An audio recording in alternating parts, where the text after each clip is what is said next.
My wife accused me of cheating on her with her best friend, and her family physically attacked me whilst we were at a family party. They insulted and disgraced me, forgetting that I was paying for their rent and feeding them always. Hi, thank you for your continuous support. This means a lot to us. If you enjoy the stories we share, kindly subscribe to this channel and comment on which city you are watching from. We might just give you a shout out in our next story. Today, our special shout out goes to Tina Green from Texas. We are glad you enjoy our stories.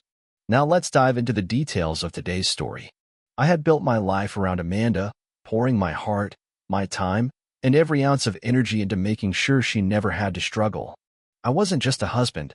I was her provider, her protector, the man who made sure her family lived comfortably even when they had no means of supporting themselves. From the moment we got married, it became clear that her family saw me as more than just a son-in-law. To them, I was an endless well of resources, a lifeline they could cling to without gratitude. But I never complained. I convinced myself that love meant sacrifice, and I was willing to bear the weight of their burdens. Rent? Paid. Bills? Covered. Luxury vacations? Shopping sprees? Expensive gifts? All on me. I never heard a single thank you. Never saw an ounce of appreciation. But still, I remained, believing that love, true love, meant standing firm even when the ground beneath you shook. That belief shattered on a night I would never forget. It was supposed to be a joyous evening, a grand family gathering in Amanda's parents' home, filled with laughter, music, and the clinking of glasses. I had walked in, smiling, greeting everyone like I always did, unaware that this would be the last time I'd set foot in that house. The air was thick with the smell of roasted meat and expensive wine, the kind I had paid for, of course. I should have noticed the tension, the stolen glances, the whispers behind my back. But I was too busy playing my role, smiling, nodding, pretending everything was fine. Then Amanda stood up. Her voice sliced through the chatter like a blade. "Daniel," she said, her tone colder than I'd ever heard. "Tell me the truth in front of everyone. How long have you been sleeping with Vanessa?" At first, I thought she was joking. My breath caught in my throat as I looked around the room. Eyes burned into me, waiting for my reaction. Vanessa, who had been chatting with a few of Amanda's cousins, froze. "What?" she whispered, her face paling. I let out a small, disbelieving laugh. "Amanda, what are you talking about?" She slammed her wine glass onto the table, the red liquid splashing over the pristine white tablecloth. "Don't play innocent. You think I haven't seen the way you look at her? The way she looks at you?" I shook my head, completely blindsided. "That's ridiculous. Vanessa is your best friend." "I have never..." "Liar." Amanda's voice cracked like a whip, silencing the entire room. A ripple of murmurs spread across the gathering. Some nodded, others shot me accusing glares. My heart pounded. How had this happened? Where was this coming from? I turned to Vanessa, who looked just as stunned as I was. "You know this isn't true," I said, desperation creeping into my voice. "I would never..." "Amanda, you know me," Vanessa pleaded, stepping forward. But Amanda wasn't listening. She was already shaking her head, tears in her eyes. Whether from anger or performance, I couldn't tell. "You disgust me," she spat. "All these years, and this is how you repay me?" Her father, a man who had never lifted a finger to support his own family, slammed his fist against the table. "How dare you humiliate my daughter like this?" "Humiliate her?" I repeated, my voice rising. "I have done nothing but love and support her. I have given everything to this family." His expression darkened, and suddenly, Amanda's brothers stood up. I saw the first punch coming too late. A heavy fist collided with my jaw, sending me stumbling backward into the table. Plates crashed to the floor. Gasps and screams erupted around me, but no one stepped in to stop them. Another hit, this time to my ribs. I fell to my knees, tasting blood in my mouth. I tried to push myself up, but hands grabbed my collar, dragging me to my feet. One of Amanda's uncles, who had happily taken money from me in the past, shoved me against the wall. "Thought you could make a fool of our family," he hissed. Blow after blow rained down on me. I barely registered the pain, too numb from the betrayal that cut far deeper than any fist ever could. I had lived for these people, and now they were tearing me apart like I was nothing. "Amanda," I gasped, trying to find her face in the crowd. "You know I didn't do this." But she didn't respond. She just stood there, arms crossed, watching as her family tore me apart. That's when I knew. This wasn't just a misunderstanding. She had planned this. Whether out of insecurity, jealousy, or sheer malice, she had chosen to ruin me tonight. And no one, absolutely no one, was coming to my defense. I don't remember how I got to my feet. I don't even remember pushing past them, stumbling out of that house, my shirt torn, blood staining my hands. All I remember was the cold night air hitting my face as I stepped into the darkness. I walked away without looking back. For years, I had sacrificed everything for them. But tonight, I had lost something that no amount of money could ever buy back, my dignity. I wiped the blood from my lips and let out a breath. I was done. No more funding their lavish lifestyle. No more being their provider, their puppet. No more sacrificing myself for people who never truly cared about me. I was walking away, and I was never coming back. The night I walked out of Amanda's family home, I felt the weight of years of sacrifice slipping off my shoulders. The cold wind bit at my bruised skin, but I welcomed it. It was a reminder that I was still standing, still breathing, still alive, despite everything they had done to break me. I didn't go back to the house I had once shared with Amanda. That place no longer felt like home. Instead, I booked a hotel, sat on the edge of the unfamiliar bed, and stared at my reflection in the mirror. A swollen lip, dried blood on my cheek, and eyes that no longer belonged to a man in love. I had spent years giving them everything. And for what? A staged betrayal, a public disgrace, fists thrown at me by the very people who had lived off my generosity? Enough. That night, I made my first real decision as a free man. I picked up my phone, logged into my accounts, and severed every financial tie that connected me to Amanda and her family. The rent payments? Canceled. The credit cards I had given her and her mother? Frozen. The monthly allowances I had been transferring to her brothers? Gone. For the first time in years, I wasn't their provider anymore. And it felt damn good. The calls started the next morning. Amanda first. Daniel, where are you? You need to come home so we can talk about this. Talk? After what she had done. After she had stood there and watched as her family humiliated me? I hung up. The calls didn't stop. First, they were calm. Then, they became frantic. Then angry. Amanda's mother called, pretending to be concerned. Daniel, we know you're upset, but family goes through ups and downs. Just come home, and we'll forget this ever happened. Forget? Forget that they had beaten me like a criminal? That they had thrown away years of loyalty over a baseless accusation? Another hang-up. Then came the messages. Amanda, you're acting childish. Stop being dramatic and come back. Amanda, you're embarrassing yourself. Everyone knows you'll come running back like you always do. Amanda, you will regret this. No, Amanda, you will. I imagined the chaos erupting in their household when they realized I was serious. The unpaid rent notices piling up. The credit cards declined at their usual high-end boutiques. The reality settling in that their golden goose had flown away. I didn't smile. Not yet. But I didn't feel sorry for them either. 3 days later, as I settled into a temporary apartment, a message popped up on my phone. Vanessa. I hesitated before opening it. Daniel, I don't know if you'll ever want to speak to me again, but I need you to know I had nothing to do with what happened that night. I never betrayed you. Amanda used me just as much as she used you. If you want the truth, meet me. For a moment, I considered ignoring it. Trust? That word felt foreign now. I had trusted Amanda, and she had turned on me. I had trusted her family, and they had used me. Why should Vanessa be any different? But something about her words lingered. Amanda used me just as much as she used you. I needed to know. We met at a small cafe, far from anywhere Amanda or her family would dare to step foot in. Vanessa was already there when I arrived, stirring a cup of coffee, her face drawn with exhaustion. I sat across from her, saying nothing. Thank you for coming, she said softly. I didn't respond. I just watched her, waiting. She sighed, looking down at her hands before speaking. Amanda planned everything, Daniel.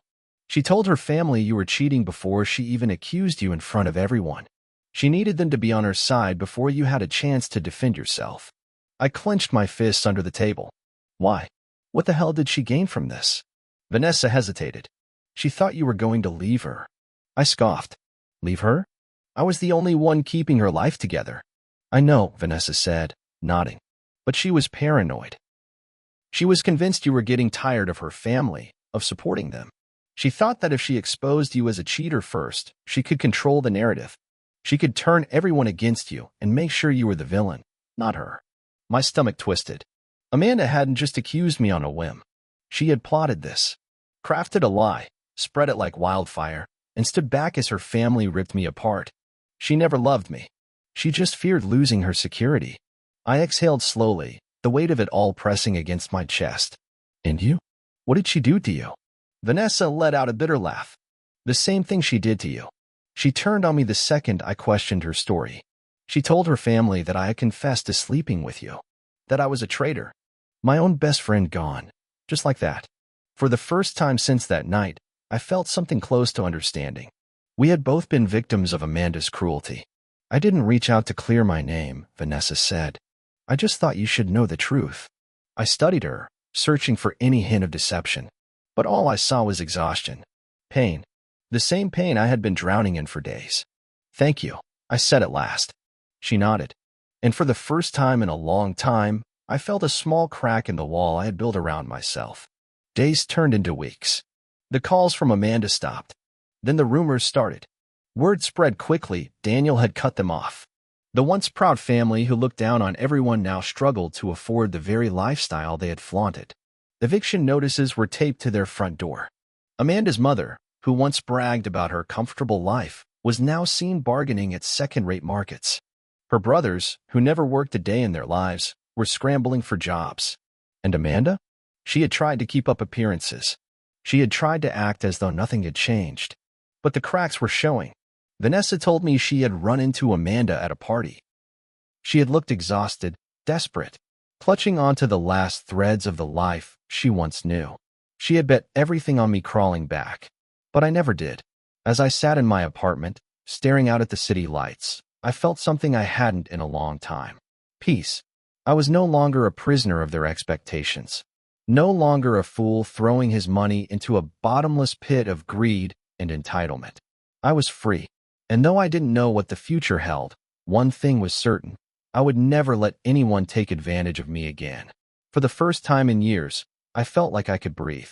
No suffocating obligations, no ungrateful hands pulling at my pockets, no constant weight of keeping someone else's life afloat. I was free. And yet, in the quiet of my new life, I found myself constantly drawn back to one person, Vanessa. It started with small conversations. At first, it was just check-ins, simple messages exchanged every now and then. But as the weeks passed, those short talks became longer. A coffee here, a walk there. She was the only one who truly understood. We had both been pawns in Amanda's selfish game, discarded the moment we were no longer useful. There was a strange comfort in that, knowing that someone else had been through the same fire, had been burned by the same hands. One evening, as we sat in a quiet park, the city lights flickering in the distance, Vanessa turned to me and asked, "Do you ever regret it?" I knew what she meant. Walking away, leaving it all behind. I leaned back against the bench, exhaling. Not for a second. She nodded, pulling her jacket tighter around herself. Me neither. As I rebuilt my life, Amanda's was crumbling. The news spread fast. The once spoiled princess who looked down on everyone was now drowning in debt. The friends who had clung to her for status quickly vanished the moment the money stopped flowing. Her family, the same people who had blindly defended her, now turned against her. Vanessa kept me updated, not out of pettiness, but out of sheer disbelief at how quickly Amanda's empire had fallen. "She's trying to blame you," Vanessa told me over dinner one evening, "saying you abandoned her when she needed you the most." I laughed, shaking my head. She destroyed everything with her own hands. She just didn't think she'd have to clean up the mess. Vanessa smirked. She still doesn't. Her mother's trying to guilt her into finding someone else to take care of them. That didn't surprise me. Amanda had never been taught responsibility, only how to manipulate. But this time, no one was coming to save her. The more I distanced myself from my past, the more I realized how much of myself I had lost in that relationship. I had once been ambitious, passionate, full of life. But somewhere along the way, I had become nothing more than Amanda's provider, existing only to keep her world running. Now, for the first time in years, I had control over my own happiness. I picked up old hobbies I had long forgotten. I traveled without asking for permission. I lived without feeling obligated to take care of someone who never cared for me. And through it all, Vanessa was there. She wasn't just a friend. She was a mirror, reflecting back the person I used to be. The person I could be again. One night, as we sat in my apartment, sharing a bottle of wine, I found myself studying her. The way she laughed so effortlessly, the way she spoke with such honesty. She caught me staring and smirked. What? I hesitated. Nothing. Just, I appreciate you. Her expression softened. I appreciate you too, Daniel. And for the first time, I allowed myself to wonder, what if? But love wasn't something I could rush into. I had been burned too badly, betrayed too deeply. Even as my feelings for Vanessa grew, I held back. I told myself it was too soon, that I needed more time, that trusting again was too dangerous. But love doesn't wait for perfect timing. It sneaks up on you, catches you off guard, and forces you to decide, fight it or embrace it. I fought it, until one night, when Vanessa finally called me out. You're holding yourself back, Daniel, she said, arms crossed as she leaned against my kitchen counter. I get it, you don't want to get hurt again. But not everyone is Amanda. I looked at her, searching for a way to argue. But there was none. She was right. Amanda had broken me. But Vanessa had never been my enemy. She had been the only person who stood by me when everyone else turned their backs. And I was a fool for pretending I didn't see it. That night, as I walked Vanessa to her car, I stopped her before she could get inside. Stay, I said softly. She turned, surprised. Daniel, I know I've been pushing you away, I admitted. And I know you deserve better than that. She searched my face, waiting. I exhaled. I don't want to be afraid anymore. She smiled, soft, patient, understanding. Then don't be. And just like that, I let go. I reached for her, and for the first time since my world shattered, I allowed myself to feel again. As she kissed me, I realized something. Amanda had tried to break me, but she had only set me free. Years passed, and life had never been better. Vanessa and I had built something real, something grounded in love, trust, and mutual respect. It was the kind of relationship I had once convinced myself didn't exist. After the chaos of my past, I finally had peace. We bought a home in a quiet neighborhood, far away from the toxic world I had escaped. I had expanded my business, finally investing in myself rather than wasting my hard-earned money on people who never appreciated it. Every morning, I woke up beside a woman who truly loved me, not for what I could provide, but for who I was. For years, Amanda and her family were nothing more than ghosts of the past, but some ghosts refused to stay buried. It started subtly, calls from unknown numbers, messages from fake accounts. I ignored them. Then came the letters, desperate scribbles begging me to listen. I burned them. Amanda was a relic of another life. Whatever she wanted, whatever suffering she was going through, it wasn't my problem. But she didn't give up. Vanessa was the first to see her. She was outside my office, Vanessa told me one evening, her voice tight with irritation. She didn't say anything, just stood there, watching. I clenched my jaw. Did she approach you? Vanessa shook her head. No, but it's only a matter of time. I took a deep breath, steadying myself. Amanda was desperate, that much was clear. But I had no intention of reopening a door that had been slammed shut years ago. She's not our problem, I said firmly. If she tries anything, we'll handle it. But she has no place in our lives anymore. Vanessa nodded, trusting my words. But Amanda wasn't done yet. One evening, as I arrived home from work, I found someone waiting at my doorstep. Amanda's brother. The last time I had seen him, he was among the people who had attacked me, who had disgraced me in front of an entire crowd as I bled from wounds I hadn't deserved. Now, he looked different, hollowed out. His once expensive clothes were faded, his eyes sunken. He was struggling. Good. I stepped out of my car, locking the door behind me. What do you want? He scoffed, shaking his head. You really don't care, do you? I folded my arms.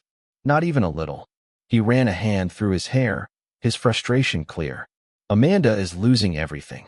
My parents can barely afford to keep a roof over their heads. We need help. I laughed. A sharp, bitter sound. You need help? I repeated. Where was that concern when you were beating me in front of your family? When you stood by and watched as I was humiliated? Where was that sense of responsibility then? He flinched. I know we treated you badly, but there is no but. I cut in. I don't owe you anything. Not a single cent. Not a single conversation. His jaw clenched, and for a moment, I saw the anger in his eyes, the same entitled rage that had been there years ago. You ruined us, he spat. You walked away and let us fall apart. I tilted my head, amused. You think I ruined you? I wasn't the one living off someone else's money like a parasite. I wasn't the one who attacked an innocent man at a family gathering. I wasn't the one who threw away everything because of petty jealousy. He stepped forward, trying to intimidate me. I didn't move. You were supposed to take care of us, he hissed. I smiled coldly. That's where you're wrong. I never owed you a damn thing. For a long moment, he stood there, breathing heavily. Then, realizing he had lost, he turned and stormed off. I watched him go, feeling nothing but satisfaction. Amanda had made her bed, and now she had to lie in it. When I told Vanessa what had happened, she didn't flinch. They'll never change, she said simply. No, I agreed. They won't. She reached across the table, taking my hand in hers. But we have, and that's all that matters. She was right. Amanda's family could beg, could scheme, could try to rewrite the past all they wanted. But I was no longer the man they once controlled. I had fought too hard for my freedom, and I wasn't giving it up for anyone. The past had a way of clawing its way back, no matter how deeply I buried it. For years, I had ignored Amanda's attempts to reach me, her calls, her messages, even the letters she sent in moments of desperation. I had erased her from my life, replaced pain with peace, and built a new world where she had no place. But some people don't know when to let go. She found me. It was a quiet afternoon. Vanessa and I had just returned from a weekend getaway, one of many trips we took just because we could.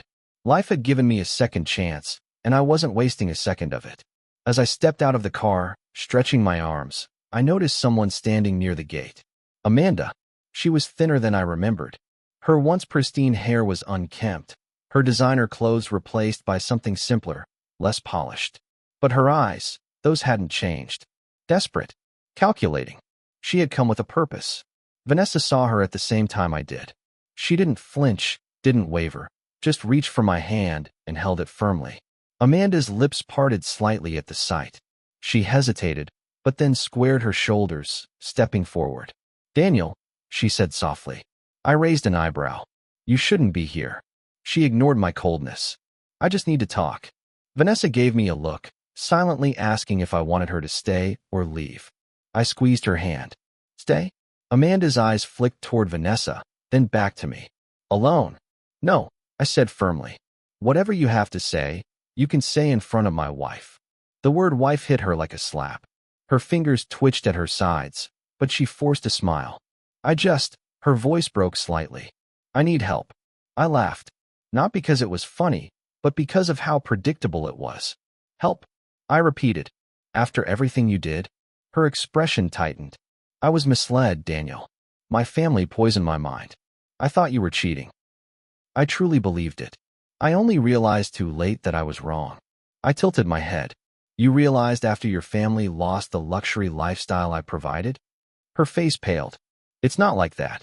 It's exactly like that. I shook my head, marveling at the audacity. You humiliated me. You let your family attack me. You spat on my love and loyalty, and now, after all these years, you stand here asking for help. Tears welled in her eyes. Maybe they were real. Maybe they weren't. Daniel, I made a mistake. You made a choice. She flinched at the words. But she wasn't done yet. She clasped her hands together. Please, if you ever loved me. Vanessa's voice cut through the air like a blade. Don't. Amanda turned sharply, eyes burning with frustration. Vanessa stepped forward, her expression calm but firm. You don't get to stand here and use love as a bargaining tool. You lost that privilege when you betrayed him. Amanda's mask cracked. You don't understand. No, you don't understand, Vanessa interrupted. Daniel owes you nothing. You threw him away. You don't get to crawl back now because your life didn't turn out the way you planned. Amanda's face crumpled. I have nothing left. I exhaled slowly, staring at the woman I once thought I would grow old with. She had chosen her fate, and now she had to live with it. You destroyed me, I said, my voice steady, thinking I would never rise again. Her lips quivered, but I did. I took Vanessa's hand again, looking Amanda dead in the eyes. And I am never coming back. A strangled sob left her throat. She took a shaky step back, looking between me and Vanessa, as if realizing, truly realizing, that this was the end. She had lost. For good. Without another word, she turned and walked away, her figure growing smaller with each step. I watched her disappear, but I felt nothing. No anger. No sadness. No regret. Just peace. Vanessa squeezed my hand. Let's go inside. And we did. Together. The past had tried to drag me back one last time, but I didn't let it. Amanda's desperate plea had been the final chapter of a story that no longer belonged to me. And as she walked away for the last time, I felt nothing but peace. I had won, not by revenge, not by proving a point, but by simply moving forward. News spread fast. Amanda's family, once so entitled, had finally collapsed under the weight of their own arrogance. The house I once paid for, gone. The luxury cars, repossessed. The designer clothes and extravagant vacations, a thing of the past. Her brother, the same one who had come to my door demanding help, had disappeared into obscurity, unable to handle the downfall. Her mother, the woman who had encouraged my humiliation, now faced the reality of what she had created, a daughter left with nothing. And Amanda, she had no one left. The family she had turned against me for had abandoned her the moment the money stopped flowing. And the love she had destroyed, it was never coming back. I should have felt satisfaction, maybe even pity, but I felt nothing, because that life, that pain, was no longer mine to carry. One evening, as I sat on the back porch of my home, watching the sun dip below the horizon, Vanessa came to sit beside me. She placed my hand on her stomach, her eyes glowing with warmth. "Can you believe it?" she whispered. "A child. My child. A future. Something I had once thought impossible, now a reality." I smiled, pressing a kiss to her forehead. "It's everything I never knew I needed." Vanessa leaned into me, her presence a reminder of the love that had saved me. She had never asked for my past, never demanded my pain, only given me a reason to embrace what was ahead. We weren't perfect. No love story ever was. But this was real. This was home. As the days passed, I found myself reflecting on the journey that had led me here. Betrayal had nearly destroyed me.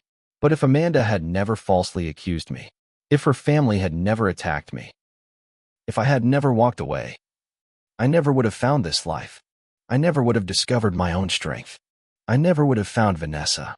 The greatest pain of my life had been the very thing that led me to my greatest happiness. I had spent so long looking back, haunted by the past, but now, there was nothing left for me there. Only forward, only love, only the life I had built with my own hands. And so, I took Vanessa's hand, held it tightly, and stepped into the future, never looking back. If you enjoyed this story, don't forget to like, share, and subscribe for more powerful and emotional tales. Your support helps bring these stories to life. Let us know in the comments what you think about Daniel's journey. Would you have done the same? Thanks for listening, and until next time, keep embracing the power of your own story. See you soon.